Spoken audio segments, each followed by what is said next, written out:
Bad movies.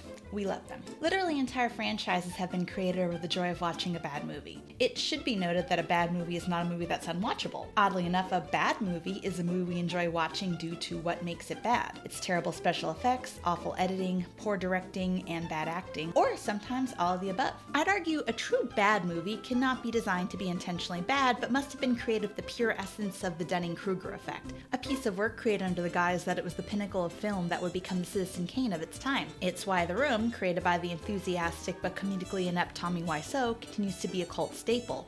And Sharknado, a callous film intentionally trying to be bad, has gone the way of epic bacon zombie apocalypse trends of the late aughts and early teens. I asked a few people with higher follower counts than me what their favorite bad movie is. Hey, this is Skittles of Kay and Skittles fame, and her favorite movie is 2002's The Scorpion King, baby!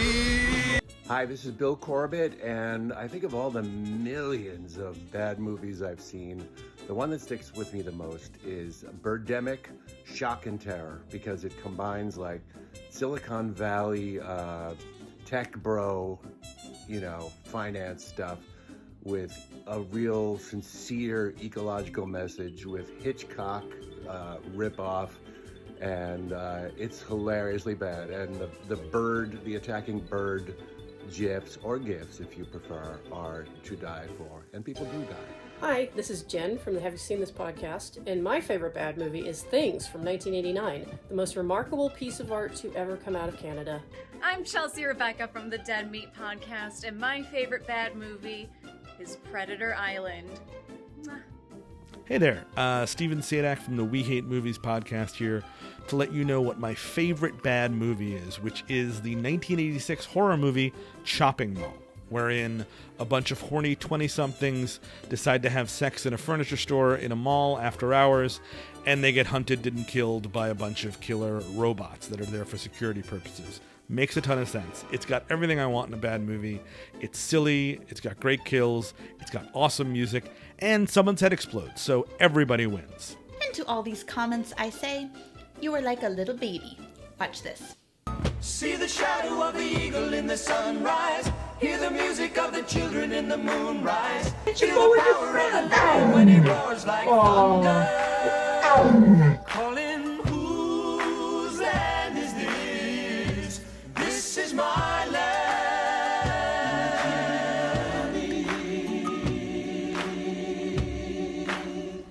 Hi there. Can we talk about Roar? There are people out there who get really angry at the idea that a friend would have them watch a film and then spend the duration of the film watching their reaction. But these people are joyless.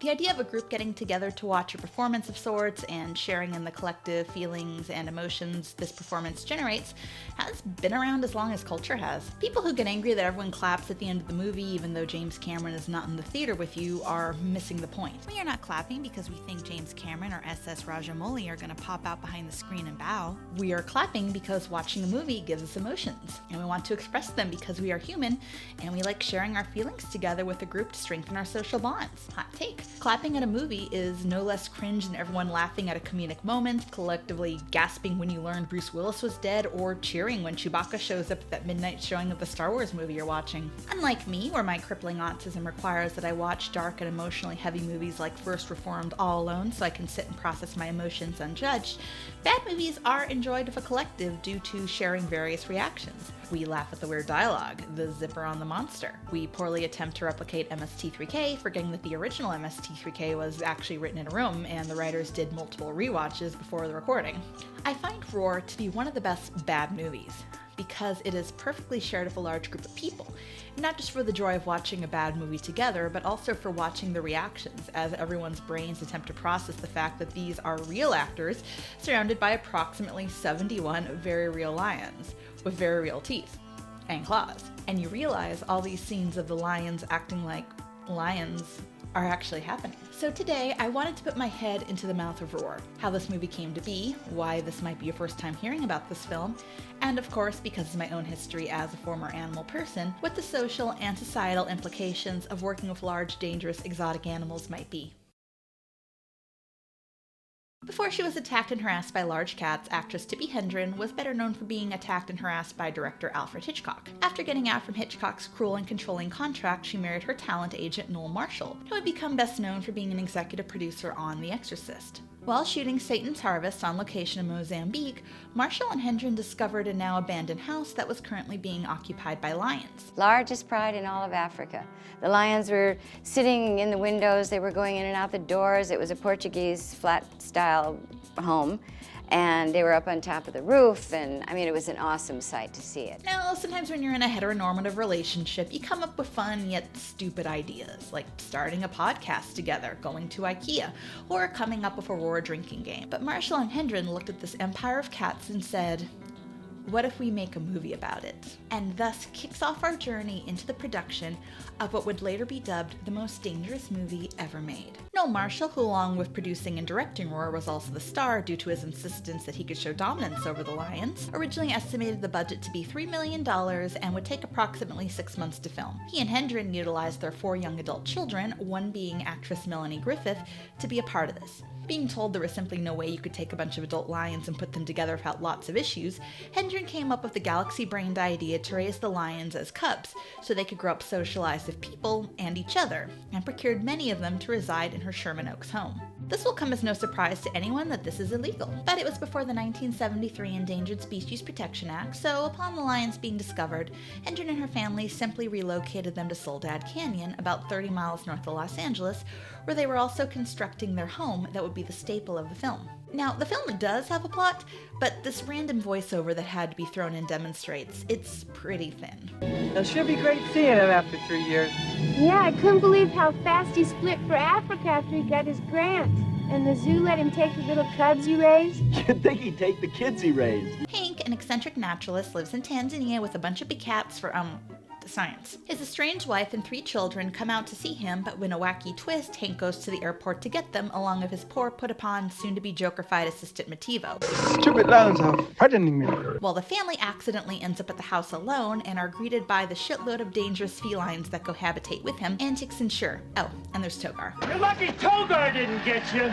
I know I shouldn't attempt to make sense of this movie. Hank essentially says Togar is a bad lion, but there's something so otherworldly about this random lion who just shows up from time to time covered in blood, like he's from a Lars von Trier film. Chaos reigns. So because Roar is a movie that should be shared with other friends who drink responsibly and friends who are sober and maybe just don't want to drink, I wanted to make a special cocktail for viewings of Roar you might have with your loved ones. This is the Togar. So first we're going to be making a very alcohol version one. We're going to be adding a little bit of gin, then some Saint Germain, and pomegranate juice. I had notes by my script supervisor asking me to explain why I wanted to choose the ingredients. Well, Togar is covered in blood. So fresh squeezed grapefruit juice. So how much are you putting in all these? I don't know. I actually don't know how to make cocktails. In my head, I thought this would be a fun thing to do. And then we'll top it off with a little bit of club soda. So for our sober friends, we're going to be using pretty similar mixture. First off, we got our pomegranate juice. Then once again, fresh squeezed grapefruit juice. And a little bit of fresh squeezed lime juice. And then top off a little bit of club soda. So now you and your friends can have wonderful drinking party games when you watch Roar together, and you can have a drink every time Togar shows up. Hi, my name is Jose Argametto. I'm Emma's fiance, and I usually don't appear or help out with these videos because Emma tends to be very politically opinionated, which is frowned upon my current employment. So it should be obvious that pretty much anything that Emma says and comes out of her mouth is just her opinion and not necessarily mine. But we do share the opinion that Roar is a bitchin' hell of a good time. So I came up with a drinking game for it, and I wanted to share it with y'all at home if you want to play along. It's very simple. There's only 2 rules. You can add to it if you want, but really just keep these 2 in mind. If a vehicle is rendered immobile, take a drink. If a vehicle sinks, finish that drink. You can add whatever else you want, like Togar, showing up, or an actual injury on set happening, that's fine, but trust me, if you just stick to those 2, you're gonna have a hell of a good time. Anyways, be responsible, happy drinking, Oh yeah, and my favorite bad movie is Barbed Wire with Pamela Anderson. Don't call me babe. It's pretty good.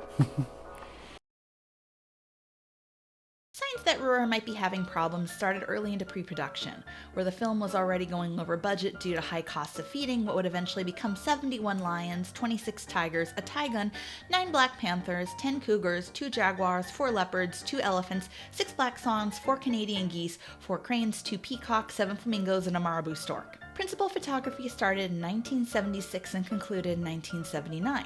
Huge delays occurred due to the simple fact that Marshall and Hendren were trying to make a movie where they were trying to get cats to do something. On some days, the crew would set up a camera and wait until one of the lions did something interestingly enough that it could be used in footage. Other setbacks included a catastrophic flood that destroyed the set in 1978 and led to the escape of 15 big cats, leading the local authorities to kill 3 of them, including Robbie, the lead actor. All in all, from start to finish, Roar took 11 years to complete, and its humble estimated budget of $3 million, not adjusted for inflation, had ballooned to $17 million. But I'm getting a little ahead of myself, because lots of movies are made by eccentrics in the midst of a manic episode, and some even go on to become really good movies. But you're not here to listen to the logistics of independent filmmaking.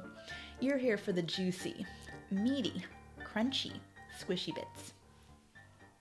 When we imagine the world of zookeeping, we often picture something more akin to a circus. Man in the same physical space of a beast showing his control and domain of the animal kingdom. But since the 2000s, reputable zoos have started to implement something called protected contact, which means when I was working at a zoo and someone would look at a lion and asked if I ever went in with them, I said nope. Protected contact very quickly became a staple of reputable zoos for 2 reasons. Number 1 is animal welfare.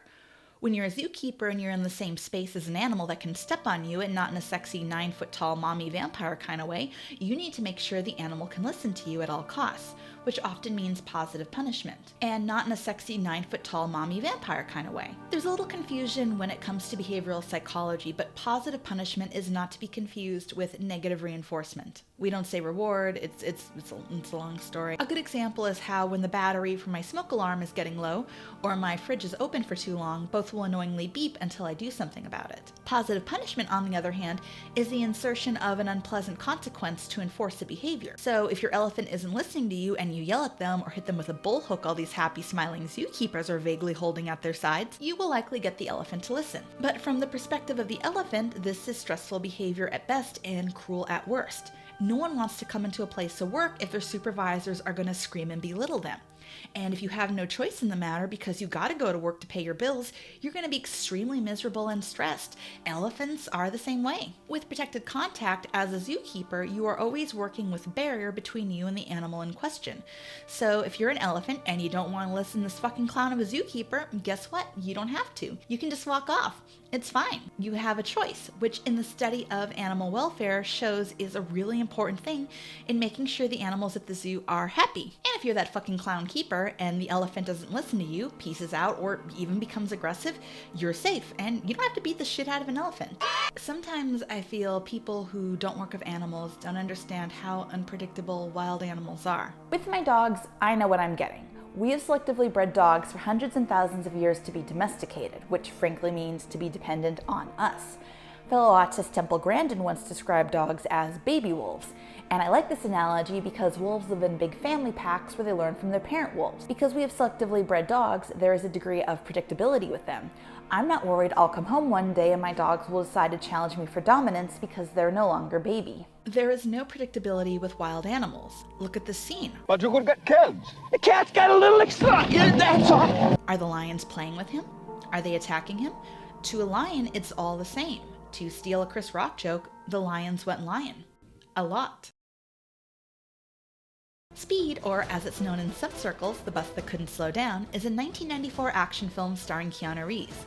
It's a very good action flick that's fast-paced, intense, and really fun to watch in a way you don't see of too many modern-day action films. My only gripe is in real life the LAPD would have just shot 3 people on that bus and let it explode. But why am I bringing up Speed? Because much like how I cannot stop telling you that this is the scene where Viggo Mortensen broke his toe in Lord of the Rings, I cannot watch Speed without informing you that the director Jan de Bont got scalped by a lion when he was working as a cinematographer on Roar. While filming Roar, there was a documented 48 animal-related injuries on set, set, and this was only within the first 2 years of filming. By the end of filming, the injuries totaled 70, and Noel Marshall's son John Marshall said in a 2015 interview that the injury count was more likely over 100. As I said, wild animals are unpredictable, and the majority of animals on set were not trained. Tippi Hedren and Noel Marshall sustained so many various punctures and bites that both got gangrene, and along with multiple feline responsible injuries, Hedren also had her leg broken by an elephant. Noel Marshall's sons, John and Jerry Marshall, were bitten on the head and thigh respectively, with the later causing Jerry to spend a month recovering in the hospital. Assistant director Doran Cowper was bitten in the throat by my man Togar. You're lucky Togar didn't get you. And beloved Jan de Bont, director of The Bus That Couldn't Slow Down, and the only person to be involved in Roar to be Union, required 220 stitchers to attach his scalp to the rest of his body. Incidentally, one of the people to come away from Roar fully intact was Kialo Mativo, who, as a Kamba originally from Kenya, kind of understood that, lions were dangerous. I can tell you, though, that nothing happened to me. Where I come from, I'm an African, we don't come close to animals. You don't mix them up. You don't cuddle them, to kiss them, to go to bed with them. And we don't do that, if you want to know. That we don't.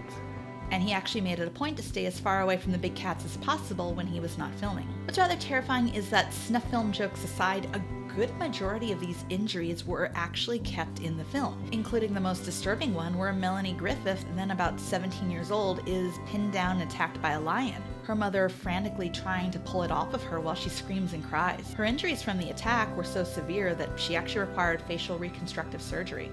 John Marshall, in a 2015 interview with the Daily Beast, implies that the scene of this attack is in the film simply because Noel Marshall refused to stop filming.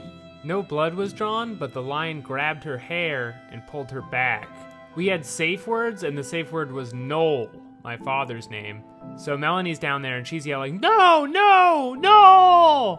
And he didn't do shit. Both Tippi and Melanie would try to be in scenes with me because they knew I could stand up to Dad, but they also know I would make sure they wouldn't get hurt.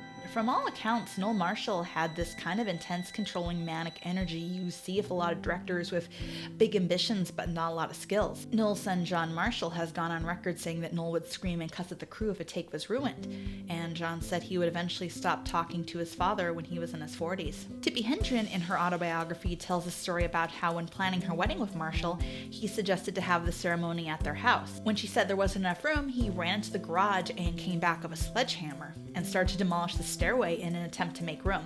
The story sums up all you need to know about this guy, someone who never really sat down and carefully deliberated the costs of his actions, both the financial, Roar ended up finishing filming at $40 million over budget, and the emotional toll, as Melanie Griffith still refuses to publicly talk about Roar. Even his marriage to Hedren ended as the production of Roar wrapped up in 1981. I guess you could say there were sunk costs in the making of Roar. And yet what fascinates me about Roar is it's such a spectacle to watch. There's no CGI, no puppets. Every time you see the cast on screen of these animals, you realize they are in mortal danger. We were 40 years out from the release of this film and no one died, except Robbie, R.I.P. buddy. But the idea of how close this movie came to something going irreversibly wrong is part of what makes viewing it such an experience. We as the audience can see how dangerous these scenes are, but the movie itself appears to be completely oblivious and portrays these jaw-dropping moments of terror as comedy, with complete tonal distance thanks to this wacky score that plays as the family flees in terror, gets injured on camera, bleeds real blood, and fights for their lives against the cruel indifference of nature.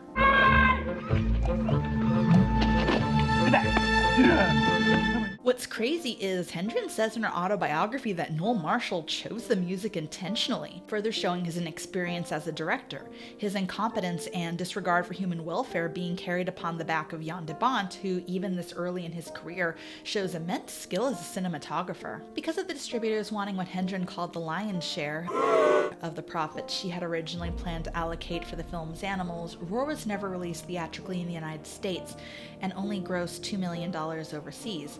Not only $15 million less than its budget, but even less than the original budget Noel Marshall had quixotically estimated. Marshall would leave the entertainment industry a few years later and go work in marketing for an HMO.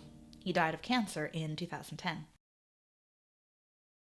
Jordan Peele's sci-fi horror Nope, a film with themes of exploitation that occur in the film and entertainment industry of people, children, and animals, opens with a quote, "I will cast abominable filth upon you, make you vile, and make you a spectacle. I think about this quote a lot when I see exotic animals still used for entertainment. Times have changed now thanks to the demands of animal welfare and increased safety standards.